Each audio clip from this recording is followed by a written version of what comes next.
Hey guys, and welcome back to this channel. In this video, I'll be showing you guys how you can submit presents to the Christmas submit plants to the Christmas harvest event in Plants vs. Brain Rots.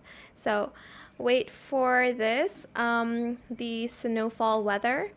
It looks, I don't know if it's mutated any of my plants yet, but basically you're just going to get it. You're going to get your plants and you're going to go to the event and you're going to submit it. I think it's a global event. Once again, you're going to submit mutated plants. You also can get presents for it if you do participate, so just keep that in mind.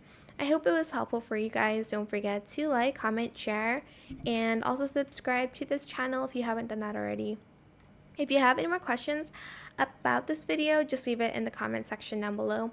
I'll try my best to answer them all for you guys, and if you found this video helpful, please click the thanks button as well. That is it. Thank you so much for watching. Bye.